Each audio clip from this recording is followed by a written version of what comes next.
La yamassuhu illal mutahharun, tak boleh dipegang kecuali orang yang suci. Mohon penjelasan tentang tafsir surat Al-Waqiah ayat 79. Akan datang kalau bertanya sama saya, tolong tuliskan ayatnya. Saya ini bukan ustadz hebat-hebat betul yang tahu ayat ini surat gini, ayat ini surat gini, ayat ini surat gini. Nah, Pak Ustaz buka nampak ustadz tu bodoh.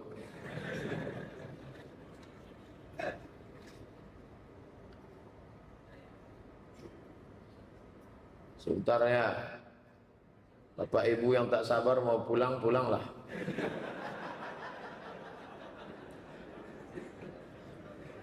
Ayat 79. Mana tahu mau mengantar anak sekolah.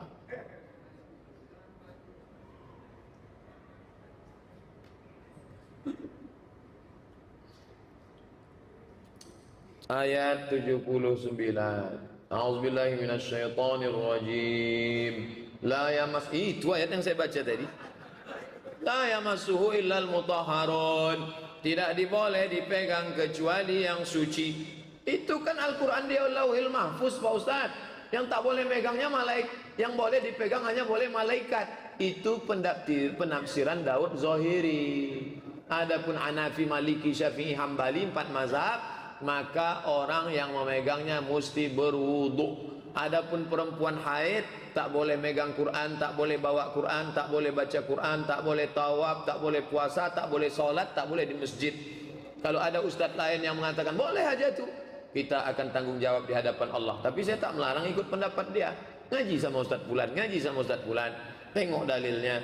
Menurut saya lebih kuat dalil dia daripada ustadz Somad, ikut dia. Dia tak mengatakan saya nabi yang diutus Allah ke Pekanbaru. Adab-adab di kuburan saat mengkebumikan jenazah, baik laki-laki maupun perempuan Pak Ustaz. Perempuan tidak dianjurkan untuk ikut pemakaman. Sebagian pendapat makruh, tak dianjurkan. Kenapa? Karena perempuan itu jiwanya rapuh dan terlalu dalam ingatannya, sehingga kalau nampaknya nanti lubang kubur suaminya itu, seumur hidup dia menangis saja bawaan. Asal mau makan, kenapa bu, terbayang terus. Tapi laki-laki enggak. Laki-laki itu orangnya tegar, jangankan meninggal, masih hidup pun tegar. Laki itu tegar. Saat berdoa, bagaimana adabnya Pak Ustaz? Li'ai yajlisa ahadukum ala jamratin minan nar, duduk kamu di bala bara batu api neraka, fatuhriqu siyabahu, terbakar pakaiannya sampai kulitnya terbakar. Khairun, lebih baik, min an yajlisa ala qabrin, daripada duduk di atas kubur. Jangan duduk di atas kubur, jangan menginjak kubur. Yang paling afdal menenteng sendal waktu lewat di atas kubur, dianjurkan. Tapi kalau khawatir kaki tertusuk duri kena batu, boleh pakai sendal. Tapi ada nanti nampak orang menenteng, itu adab. Tapi kalau dia khawatir nginjak, tempat kita tak khawatir nginjak paku, tai sapi banyak, maka pakailah sendal. Tapi menginjak jangan sampai. Pemakaman, mengantar ke pemakaman bagus, tapi menginjak haram. Ini sekarang orang menginjak makam, menduduki makam, dan menjadikan makam sebagai asbab. Duduk di makam, menginjak makam, asbab makam. La ilaha, tak boleh, haram. Saat berdoa, sebagaimananya tukang doa, posisinya apa? Menghadap kiblat atau cukup menghadap kubur? Menghadap kiblat. Ini kepala.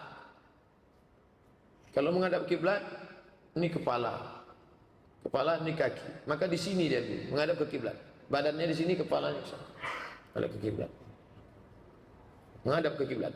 Andai dia membelakangi kiblat, ya tak apa-apa. Solat yang tak boleh belakang kiblat. Adapun berdoa, afdal tak afdal. Jangan satukan antara afdal tak afdal dengan sah tak sah. Perkenalkan, ana merupakan salah seorang mahasiswa tingkat akhir di salah satu perguruan tinggi di Pekanbaru. Bagus. Mahasiswa mau ngaji itu alhamdulillah. Kalau ada orang tua ngaji, memang sudah layak, bagus.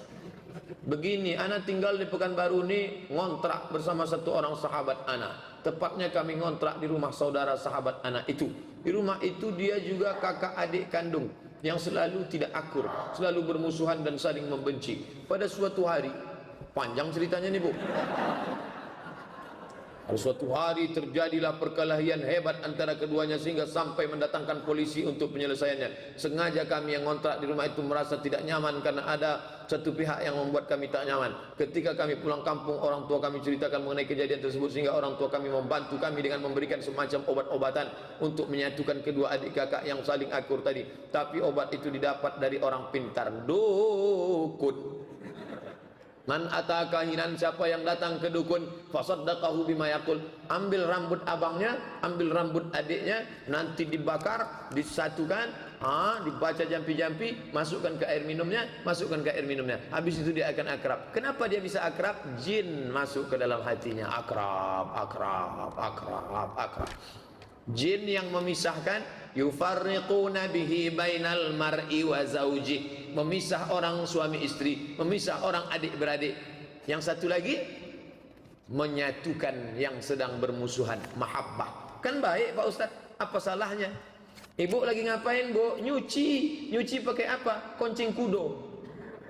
Namanya baik mencuci, tapi pakai najis tak bisa. Innallaha thayyibun la yaqbalu illa thayyiban. Ingat, banyak orang sekarang terkecoh dengan jin, dengan hantu segala macam. Ingin mendamaikan, ambil kukunya, ambil air liurnya, ambil ini dibacakan. Tak boleh. Setan, hantu. Satu lagi Pak Ustaz, iyalah. Tolong doakan kami semoga lancar dan mudah dalam menyelesaikan tugas akhir, insyaallah. Kuliah di Indonesia, dosennya orang Indonesia, pakai tradisi Indonesia, bawalah roti mari ke situ.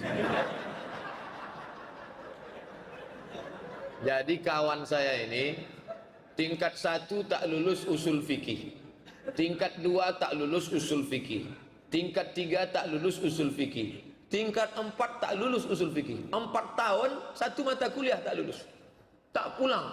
Ditelepon sama ayahnya, Assalamualaikum, Waalaikumsalam. Kau kenapa belum pulang nak? Ada 1 mata kuliah ya. Apa? Usul fikih. Belum lulus juga, belum. Bawalah roti mari ke situ katanya. Disangkanya macam di Indonesia. Mesir tak melaku roti mari. Kalau tak lulus sampai mati tak lulus. 1 mata kuliah. Akhirnya ada Ustadz Saprudin Sa'an, anggota DPR provinsi dulu. Dia punya kawan. Kawannya itu tak lulus mata kuliah di Azhar. Tak bisa pakai sogok roti. Di pakunya diktat itu, pakunya digantungkannya di leher. Mata kuliah ini memperlambat nikah dan pulang kampung. Hazihil maddah tuakhiruz zawaj warruju' ilal balad.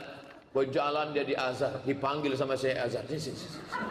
Apa mata kuliahnya? Lulus, pulang. Tanya sama Ustaz Saprudin Sa'an. Tapi saya tak begitu. Saya lulus karena memang belajar. Yang nanti satu cerita tentang diri dia itu. Tak. Apa hukum gadai Pak Ustaz? Gadai boleh. Makanya dalam fikih ada namanya bab rahan, rahanun, gadai. Pak, saya minjam duit Bapak ya.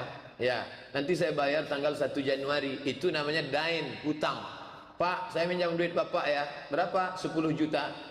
Ini surat tanah saya. Kalau sampai tanggal ini saya tak bayar, senilai 10 juta ini ambillah. Itu namanya gadai.